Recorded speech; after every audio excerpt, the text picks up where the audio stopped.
chers amis, chers auditeurs, on est très heureux d'être aujourd'hui à cet endroit. Et donc, on veut vous donner notre témoignage. Donc, nous sommes Claire et Alexandre Tommy, 53 ans de mariage. Et donc, nous avons donc eu 5 enfants. Il nous en reste 2, les autres sont vers le Seigneur. Mais on va vous raconter ça dans notre témoignage. Et donc, on est là aujourd'hui pour témoigner justement de ce que Dieu a fait. On a donc 12 petits-enfants et 9 arrières. Et donc, voilà un petit peu, grosso modo, ce que nous représentons familialement. Mais surtout, on va vous témoigner de ce que Dieu a fait, parce que notre vie a été une vie quand même assez remplie. Et vraiment, on est heureux de pouvoir dire ce que Dieu, comment Dieu conduit nos vies. Et j'aimerais commencer par ce verset de l'Épître aux Hébreux, chapitre 11. Et ce verset nous dit, verset 1, « Or, la foi est une ferme assurance des choses qu'on espère et une démonstration de celles qu'on ne voit pas. » Et donc, c'est vraiment un verset qui m'a marqué pour les différentes phases qu'on a traversées dans nos vies. Et donc, je suis né dans une famille chrétienne et j'ai connu le Seigneur à l'âge de 13 ans, à l'Armée du Salut. Donc, j'ai fait mon instruction religieuse à l'Armée du Salut. Nous sommes Suisses d'origine.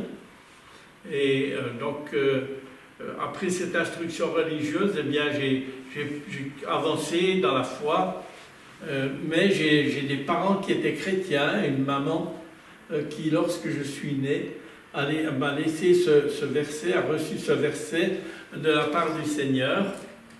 Je vais vous le dire, c'est dans Ésaïe 33, où il a dit « Celui-là habitera dans les lieux élevés, des forteresses, des rochers fortifiés seront sa retraite. Du pain lui sera donné, de l'eau lui sera assurée. » Donc ce verset était le verset que ma mère a reçu donc, lorsque je suis né, le 5 décembre 1938, donc dans une famille vraiment où j'ai été choyé, où on a pris soin du petit garçon après 3 filles. J'étais donc le 4e et j'ai eu le privilège d'être aimé, d'avoir beaucoup de soins. Mais en même temps, j'étais assez fragile.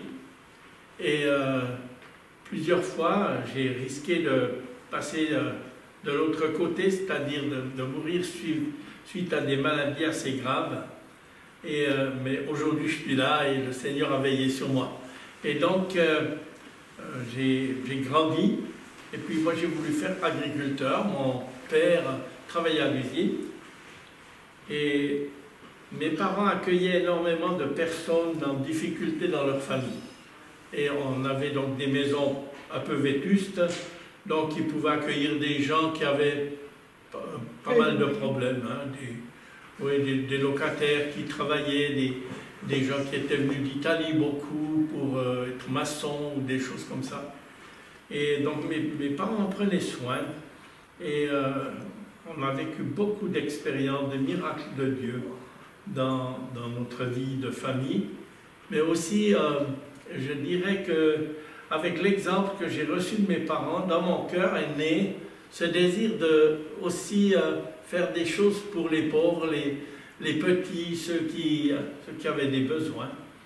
Et en grandissant, j'ai appris à travailler avec eux dans la campagne, dans l'agriculture, de les aimer et puis de les porter. Voilà un petit peu rapidement mon témoignage. Peut-être que je donnerai 2 ou 3 exemples encore plus tard, mais j'ai continué de persévérer dans la foi. Je me suis engagé aussi dans les eaux du baptême. Donc tout cela c'était à l'âge de 17 ans. Et j'ai reçu donc une parole du Seigneur comme quoi un jour je le servirai à plein temps. Mais que j'étais en formation, une école de formation, voilà. Et c'est comme ça que j'ai démarré dans la foi aussi, et dans les expériences avec ces personnes qui avaient des problèmes, des gros problèmes d'alcool ou d'instabilité. On ne parlait pas de drogués à ce moment-là, mais surtout des gens qui étaient les pauvres. Et j'étais vraiment heureux de pouvoir le faire. Et je priais aussi pour trouver aussi dans la suite du temps, parce que je voyais le temps passer, puis je pensais au mariage et tout ça, puis j'ai fait quelques mauvaises expériences avec des personnes qui n'avaient pas reçu l'appel de Dieu, et donc j'ai dû laisser parce que ben, ça ne correspondait pas à ce que j'avais reçu de Dieu. Et puis, donc par des circonstances, on est allé dans un village en dessus parce que je suis né à Moutier dans le Jura, et dans le Jura bernois, le Jura donc français. Et donc je suis déménagé de Moutier dans un village qui s'appelle Tours, juste en dessus de notre ville. Et là, j'étais dans une église d'obédience baptiste, et donc là, il y avait un groupe de jeunes, et je me suis intégré dans ce groupe. Et puis, dans ce groupe, il y avait une personne qui correspondait un peu à mes aspirations, mais que je connaissais très peu, juste un peu sa famille. Et puis, donc là, on a commencé d'avoir des études bibliques avec les jeunes, dans le groupe de jeunes, et puis quand je parlais, elle me complétait, quand elle parlait, je la complétais. Et puis les jeunes, ben, ils sont comme ils sont, hein. Ils ont commencé par nous voir déjà fiancés, mariés, hein, bien sûr. Et ils commençaient de parler sur nous. Et donc, le temps est venu quand même où, quand j'ai vu que les choses commençaient à devenir sérieuses, j'ai vraiment prié pour savoir comment j'allais faire les démarches vis-à-vis de celle qui est à côté de moi aujourd'hui, qui a partagé déjà 53 ans de notre vie avec moi. Elle me supporte toujours encore, alors ça va. Et donc, c'est avec elle, donc c'est à elle que je vais laisser maintenant la parole pour qu'elle puisse continuer de parler de ce qui la concerne jusqu'au jour où on s'est rencontrés, on vous le dira après. Alors moi, j'ai aussi eu ce privilège d'être dans une famille chrétienne. Par contre, dès ma plus petite enfance, il me semblait qu'il y avait quelque chose qui tournait pas rond, que je ne me sentais pas bien dans ma peau. Et tout ça était dû parce que maman, j'ai jamais connu maman en bonne santé. Et elle était tombée assez gravement malade à la naissance de mon frère aîné. Et donc, bien sûr, elle ne désirait plus avoir d'autres enfants, vu sa situation. Et donc, moi, je suis arrivée. Et ce que je ne réalisais pas à cette époque-là, c'est qu'en fait, j'avais du rejet dans ma vie à cause de ça. Et j'ai eu une enfance assez difficile parce qu'il fallait que je soutienne maman, il fallait très tôt faire les travaux du ménage et de l'extérieur parce que mon papa, en plus de travailler à l'usine, avait quelques pièces de bétail, il fallait travailler dans les champs, tout ça. Et j'ai une vie assez difficile, d'autant plus que maman qui était malade, j'étais le soutien de maman. Donc, je ne peux pas dire que j'ai vraiment eu une maman. J'avais l'impression d'être moi, la maman de ma maman. Et puis, en plus de cela, je suis dyslexique. Et à cette époque-là, on ne faisait pas attention à cela. Ce qui m'a causé aussi pas mal de tracas à l'école parce que à ce moment-là, on était aussi rejetés. On creusait pas le pourquoi des choses et on était rejetés. Donc, ce qui fait qu'à 14 ans, je me suis trouvée à l'usine. Et dans cette usine, j'ai fait la connaissance d'un jeune homme qui avait lui aussi connu pas mal de difficultés, de problèmes. Et j'ai oublié de vous dire que j'ai connu vraiment le Seigneur à l'âge de 9 ans. Parce que voyant maman malade, j'ai eu un questionnement sur la mort. Qu'est-ce qu'était la mort? Qu'est-ce qu'il y avait après la mort? Et donc, à l'âge de 9 ans, j'ai vraiment donné ma vie au Seigneur parce que je savais que si je ne donnais pas ma vie au Seigneur, eh bien, je n'étais pas prête pour rencontrer Dieu. Et j'avais en somme comme deux personnalités. J'avais cette personnalité où j'étais convaincue que Jésus avait pardonné mes péchés, que j'étais son enfant. Mais ce que j'ignorais totalement, c'est qu'il pouvait s'occuper de tous ces problèmes intérieurs que je tournais sans cesse dans ma tête. C'était très, très souvent, je m'endormais en pleurant parce que j'étais très malheureuse sans savoir que je pouvais avoir de l'aide. Et donc, j'ai connu ce jeune homme à mon travail. Et ce jeune homme avait aussi des difficultés, des problèmes. Et on a commencé à échanger. Et c'était la première personne à qui je pouvais partager tout ce qui se passait à l'intérieur de moi. Et de même, lui aussi. Et on priait ensemble. Donc, au moment de la pause, on se retrouvait assez régulièrement pour s'édifier, parler. C'était tout à fait une relation saine, une relation amicale et d'entraide.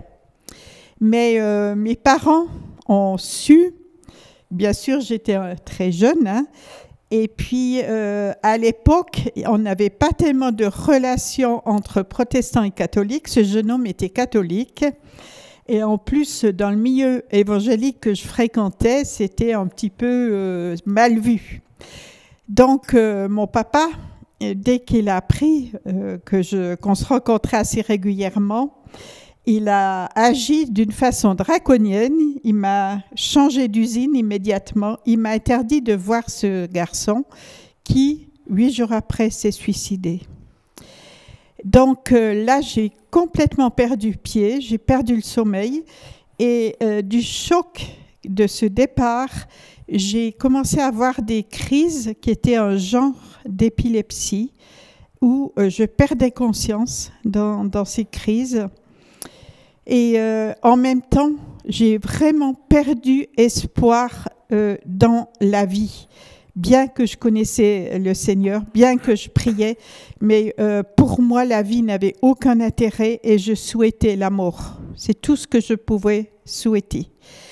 Et à travers tout ça, j'ai vu des médecins, bien sûr, des psychiatres, j'ai eu un traitement neuroleptique et tout cela sans solution. Et un jour, j'ai rencontré un psychiatre qui avait un petit peu d'âge et puis il m'a regardé puis il m'a dit « Mais est-ce que tu aurais au fond de toi quelque chose, un désir quelconque, quelque chose qui t'encouragerait dans la vie ?»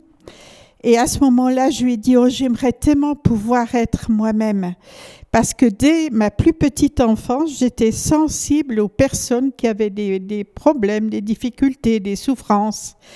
Et j'étais rabrouée pour ça parce qu'on me disait à la maison, t'as ta maman malade, occupe-toi de ta mère, et puis les autres, laisse-les laisse-les tranquilles. Et donc, ce désir profond était étouffé aussi également en moi. Et donc, quand ce psychiatre m'a dit ça, c'est pour ça que je lui ai dit j'aimerais vraiment pouvoir être enfin moi-même.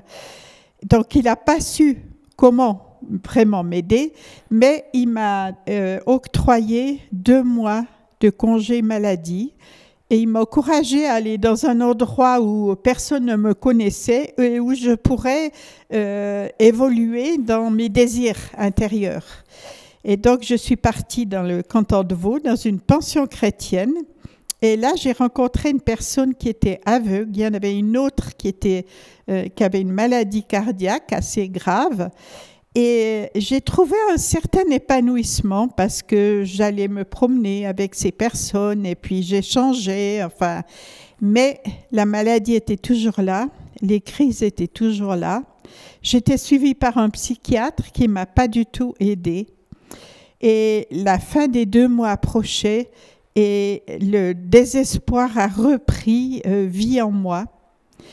Et le dernier jour que je me trouvais dans cette pension est arrivé un pasteur que je ne connaissais pas, mais il y a quelque chose qui m'a vraiment, je pourrais dire, comme ébloui.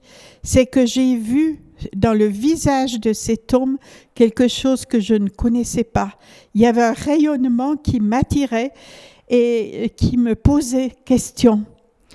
Et je ne sais pas ce qu'il a dit cet après-midi-là, mais vraiment j'étais interpellée par ce rayonnement. À la fin, j'ai eu le courage d'aller le voir pour lui dire que j'allais pas bien du tout. Et il m'a regardée paisiblement, il m'a posé la question « Est-ce que tu es chrétienne ?» J'ai dit « Oui, je suis chrétienne. » Mais il me dit « Mais tu as de la haine dans ton cœur. » Et quand il a prononcé ces paroles-là, c'est comme si un médecin mettait un coup de bistouri dans un abcès. Ça m'a fait exactement cet effet-là. Et il m'a rien dit de plus, il a prié. Et pendant sa prière, je me suis vue face à Dieu. Et j'ai vu ses interventions que je n'apercevais plus parce que ma vie était en noir. Et j'ai remarqué à ce moment-là tous les moments où j'avais eu des exaucements de prière, où Dieu était intervenu dans ma vie difficile d'enfance et d'adolescence. Et j'étais saisie par l'amour de Dieu. Et en moi, je disais, mais Seigneur, tu m'aimais malgré cette haine. Et cette haine, c'est que j'en voulais énormément à mes parents. Je leur en voulais de m'avoir mise au monde alors qu'ils ne m'avaient pas désirée.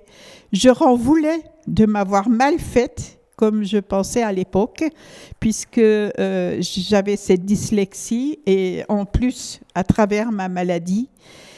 Et tout ça avait vraiment provoqué de la haine dans mon cœur vis-à-vis de mes parents. Et pendant cette prière de cet homme de Dieu, j'ai demandé pardon à Dieu pour cette haine et j'ai pris la décision de pardonner à mes parents. Et quand j'ai pris cette décision dans mon cœur, instantanément, j'ai retrouvé la santé. Mais ça a été quelque chose d'extraordinaire parce que jusque-là, je côtoyais la vie sans rien voir. Je n'entendais pas les oiseaux chanter, je ne voyais pas les fleurs, je ne voyais pas la belle nature que Dieu nous a laissée. Pour moi, ma vie était que du noir. Et tout à coup, c'est comme si mes yeux s'ouvraient à toutes ces choses et que je réalisais vraiment que Dieu était présent, que Dieu était un grand Dieu et qu'il s'occupait de moi. Et alors, le jour où mon mari a parlé, m'a partagé qu'il recevait des gens en difficulté chez lui et tout ça, je ne savais pas où il allait en venir. Et à la fin de son exposé, il m'a posé la question si je désirais devenir son épouse.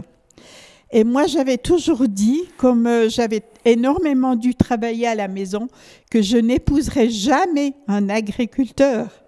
Et mon mari était agriculteur. Et donc, inutile de vous dire que j'avais jamais posé des regards sur lui parce qu'il ne m'intéressait pas. Et je n'avais aucun sentiment.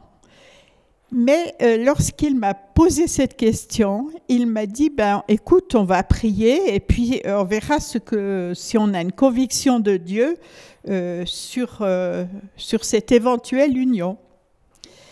Et pendant qu'il priait, je me suis revue dans cette pension où j'ai trouvé la guérison. Et suite à cette guérison, je m'étais trouvée dans cette petite chambre de cette pension chrétienne et j'avais dit à Dieu, mais Seigneur, mais je ne comprends pas. Pourtant, je te connais depuis ma plus petite enfance, mais pourquoi est-ce que j'étais dans un état pareil ? Et c'est là que j'ai réalisé la vérité de ma vie, c'est que même si mes parents ne m'avait pas désiré. Dieu, lui, avait un plan pour ma vie. Et lui, il m'avait donné la vie. Et il m'avait donné la vie pour quelque chose. Et là, j'ai vraiment... jusque-là, la vie était un poids pour moi. Et là, j'ai complètement remis ma vie à Dieu. Célibat, mariage, tout m'était égal. Il n'y avait que cette chose de servir Dieu dont je lui avais fait la promesse. Et donc, pendant que mon mari priait, je me suis rappelée de cette promesse que j'avais faite à Dieu. Et clairement, dans mon cœur, c'est comme si le Seigneur me disait, c'est ça le chemin que j'ai préparé pour toi. Donc, à la fin de sa prière, j'ai pu lui dire oui, je suis d'accord de devenir ton épouse, sans avoir de sentiments, mais avec la conviction que c'était la voie de Dieu pour moi. Et alors, inutile de vous dire que nos fréquentations n'ont pas été des choses faciles, ni la suite, parce que si j'avais eu cette guérison aussi miraculeuse, extraordinaire, il y avait encore des complexes qui étaient là. Le rejet était encore présent. Et aussi d'autres choses, parce que, entre autres, j'avais du mal à recevoir l'affection. Parce que pour moi, l'affection, c'était hypocrisie. Et donc, heureusement que j'ai eu un mari qui était très patient avec moi. Et ce qui m'a aussi énormément aidée, c'était l'accueil qu'on avait, parce que j'ai jamais connu mon mari tout seul. Il avait toujours des gens avec lui. Nous les avions aussi à notre mariage. On a fait un mariage sans alcool pour aider les personnes qui étaient avec nous. Et on n'a jamais été tout seuls, les deux. Et ces personnes-là m'ont aidé à reprendre pied dans la vie et à réaliser que Dieu m'avait donné des choses que je ne soupçonnais pas. Et ce rejet a disparu petit à petit parce que j'ai réalisé que je pouvais être utile pour Dieu. Et donc, on a commencé de fréquenter. C'est vrai que ce n'était pas facile. Claire était assez emportée, elle est assez speed dans la vie. Et donc, il fallait faire avec. Et on prend le bon, puis aussi l'autre côté, parfois. Mais moi aussi, je devais apprendre des choses. Et aussi, heureusement que Claire était organisatrice un petit peu dans la vie, parce qu'avec la campagne, avec l'agriculture, c'est pas facile, quoi. Et donc, on a eu 3 enfants suivis à 13 mois de chacun. Et donc, c'était un peu difficile. On avait les gars qu'on accueillait, et puis la ferme. Et donc, tout ça, et j'avais mes parents avec nous encore, par-dessus le marché, parce que c'est pas facile d'avoir encore les parents avec nous, mais dans la campagne, ça se fait souvent comme ça. Et donc, c'était un temps d'apprentissage pour les deux, mais aussi d'apprentissage pour ce qui nous attendait par la suite. Et donc, on a fait grandir la ferme, et un jour, on s'est retrouvés, mon père venait en retraite, et donc il voulait rester un peu avec nous, donc avec ma mère, et on a changé d'endroit, on est parti dans le canton de Fribourg, près d'Yverdon, mais c'est fribourgeois, et puis là, on a vécu un temps avec les gars, avec nos enfants, avec mes parents. Et mon père avait un cœur d'or, mais il avait une main de fer dans un gant de velours. Et donc, il avait l'habitude d'un peu tout commander, et de prendre des décisions parfois qui n'ont pas toujours été les bonnes pour la ferme. Parce qu'il n'était, lui, pas agriculteur, il avait travaillé dans une usine de mécanique où on fabriquait des tours automatiques. Et puis, donc, il fallait faire avec, il était là. Et on avait un gars particulièrement difficile, un très caractériel. Je vais vous raconter ça parce que c'est important aussi pour ceux qui peut-être sont sous la pression aussi de personnes ou de parents qui pourraient faire un peu pression sur des jeunes. Et donc on avait ce garçon mais il changeait en 2 minutes. Hein. Il était vraiment, pour vous donner un exemple, on avait une grange qui faisait 15 mètres de large. Et quand il était dans un moment difficile, il prenait la fourche et il la lançait, elle se plantait dans la porte à l'autre bout de la grange. Hein. Donc c'était quand même un gars qui faisait des crises assez fortes, quoi. Et un jour, un soir, on avait juste la fromagerie à côté de notre ferme. Et donc on allait amener le lait, matin et soir. Et puis ce soir-là, il était en Suisse, on a l'habitude de faire le fumier, de sortir le fumier des étables et de faire un beau carré. Vous savez, les Suisses, ils sont comme ça, hein, ils sont assez carrés. Et puis, il était sur le tas de fumier, puis il chantait tout fort. J'emmerde le père Tommy, j'emmerde le père Tommy. Moi, j'étais malade, hein. Je ne savais plus quoi faire. Puis je lui disais, mais tais-toi, ça veut mal finir. Et tout à coup, je vois mon papa sortir de l'écurie et puis me dire, Alexandre, viens ici. Et je savais que là, il fallait que je prenne une décision. Alors, il me dit, écoute, ou c'est lui qui part, ou c'est moi qui pars. Et j'étais là avec l'épée Damoclès sur la tête. Et j'ai prié intérieurement. J'ai dit, Seigneur, qu'est-ce qu'il faut faire? Et j'ai reçu cette réponse. Dis-y que c'est lui qui part. Alors j'ai dit à mon père, c'est toi qui pars. Et bien sûr, en colère, il est parti. Et, parce que mon père, c'est comme je vous disais, il avait une main de fer dans un gant de velours. Et donc, il faisait pression sans cesse sur moi. Et j'étais toujours entre le marteau et l'enclume. Et donc, j'essayais toujours de ménager un peu, comme on dit, la chèvre et le chou. Et ça va un moment, mais à un moment donné, il faut que ça s'arrête, quoi. Et c'est pour ça que je lui ai dit, c'est toi qui pars. Et donc, il est parti en colère, il est rentré chez lui. Et puis, 15 jours après, il est revenu et m'a demandé pardon pour la pression qu'il avait fait sur moi. Et puis sur notre famille, sur les choses qu'on vivait. Et on est devenus de vrais amis. Mais moi, j'étais libre. J'étais libéré. Et depuis ce jour-là, eh bien, les choses ont commencé de changer aussi.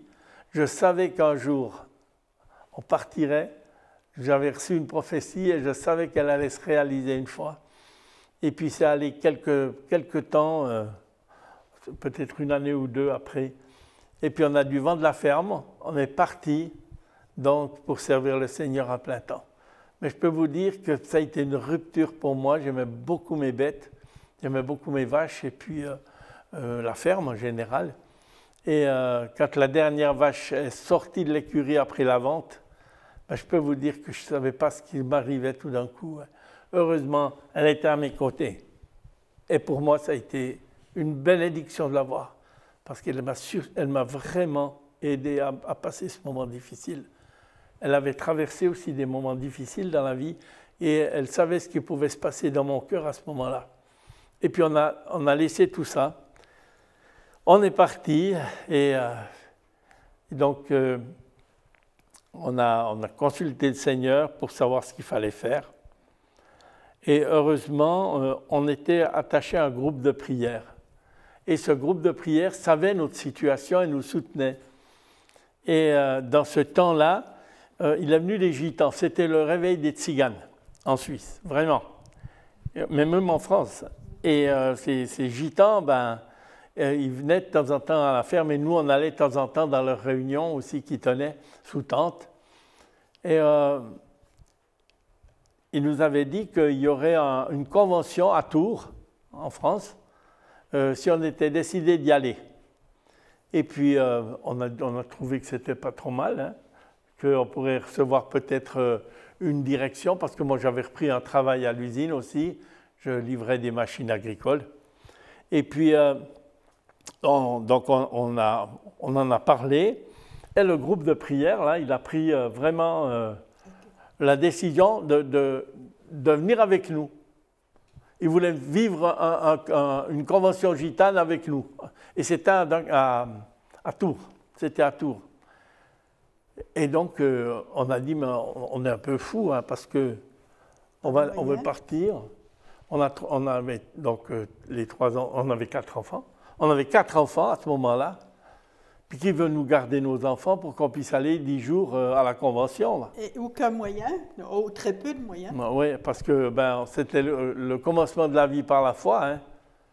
Et donc, on ne savait plus trop comment. Aujourd'hui, on a toutes sortes de bouquins pour nous informer, pour nous montrer comment il faut faire. Enfin, il y a plein de recettes. Mais résultat des courses, les recettes, ce n'est pas la réalité. Hein. Quand il faut passer par la réalité, c'est autre chose. Et donc, on se posait la question, mais on ne pourra jamais partir, on ne pourra jamais aller là-bas. Puis on avait une voiture que j'ai dû passer aux mines, donc à l'expertise. Elle n'a pas passé en plus. Il fallait encore faire des réparations dessus, pas d'argent. Et puis, qu'est-ce qu'on fait? Et donc, on a dit, tant pis, par la foi, on dit qu'on y va, mais par la foi, quoi. Et on a pu avoir du matériel pour camper, parce qu'il fallait camper. Hein. Donc on a dit au groupe de prière, écoute, on y va, hein, ça y est, on vient avec vous. Parce qu'ils voulaient absolument qu'on soit là. Et donc on avait des amis qui avaient des possibilités aussi. Puis bon, moi je ne pensais pas du tout ce qui allait nous arriver. Mais comme cette voiture n'avait pas passé l'expertise, puis il fallait avoir quelqu'un pour les enfants. Et sa mère, qui était pourtant dans un état assez fragile, elle raconte l'histoire, oui, peut-être. Elle m'appelle et puis elle me dit j'ai envie de venir chez toi. Et puis j'ai dit maman, on avait des projets d'aller en France. Et puis elle me dit et tes enfants? Et j'ai dit ouais, justement, c'est le problème. Et puis elle me dit, écoute, on avait une jeune fille qu'on accueillait assez régulièrement, qui connaissait bien mes enfants, qui s'occupait de mes enfants. Et elle me dit, écoute, si Myriam est là, moi je veux bien venir. Et c'était vraiment miraculeux, de sa santé déjà. Et puis ça s'était jamais produit. Et mon père a accepté de prêter sa voiture. C'était aussi une première, jamais il l'a fait, ni avant ni après. C'était vraiment miraculeux. Et nous nous sommes embarqués avec 50 francs suisses en poche. Pour faire une convention en France. Et imaginez-vous déjà le trajet du Jura suisse jusqu'à Tours. Ça faisait je ne sais pas combien, mais pas mal de kilomètres. Et donc, premier plein, on s'est arrêté et il y a le frère qui nous suivait derrière, nous dit mais Seigneur m'a vraiment mis à cœur de vous prendre complètement à charge.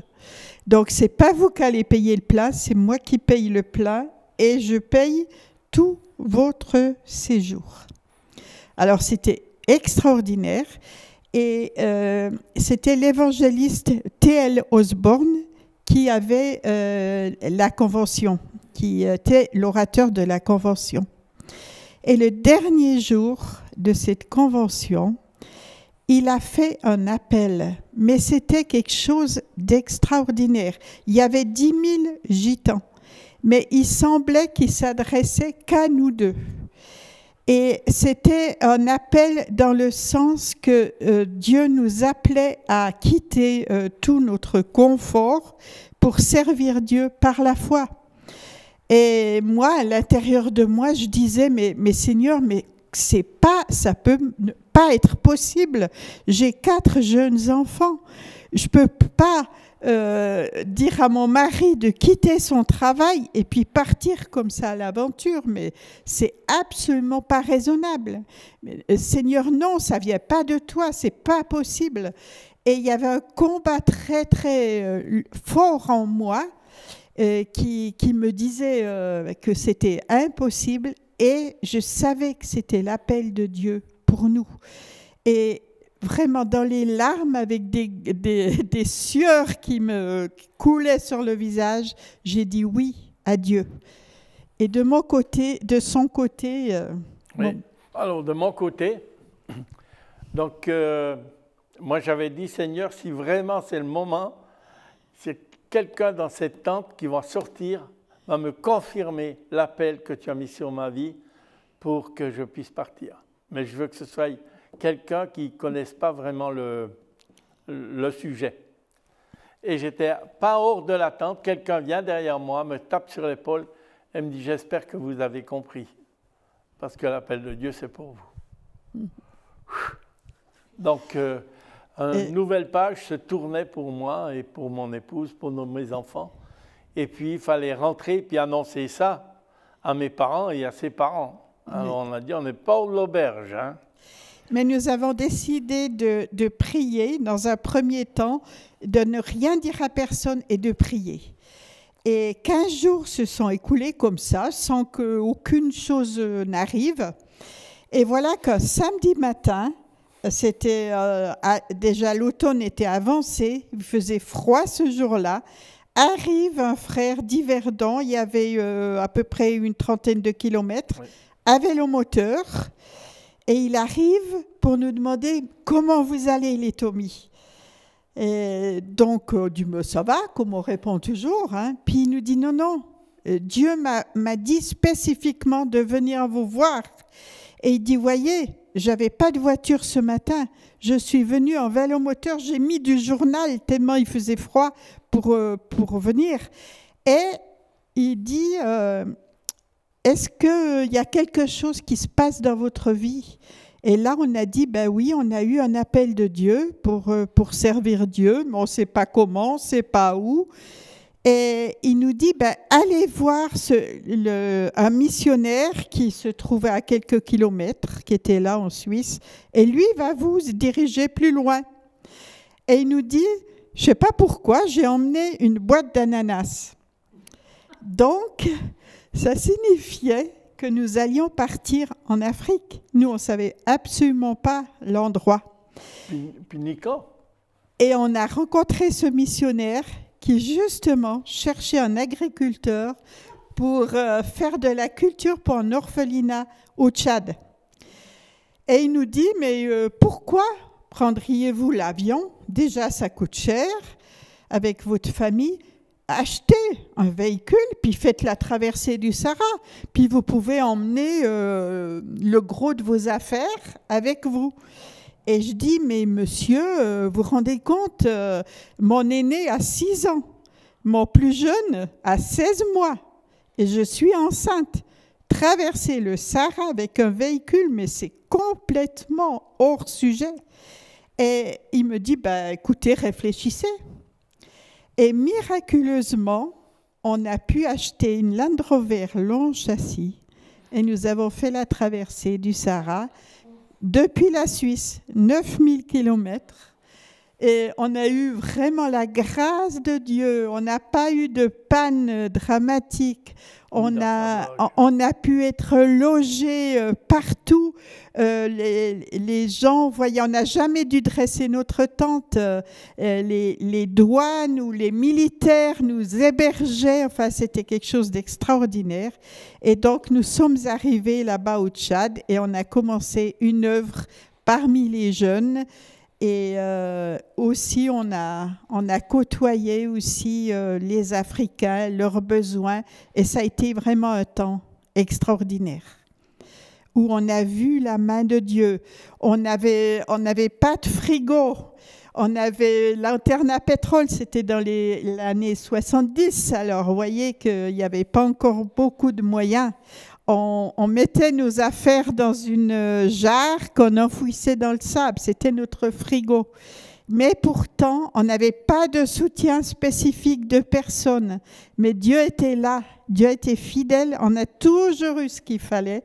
On a vécu des choses extraordinaires en Afrique. Donc, on va reprendre dans un petit moment, puis je vais vous raconter la suite de ce qu'on a vécu en Afrique, un petit peu, quelques témoignages. C'est très, très intéressant ce que Dieu fait.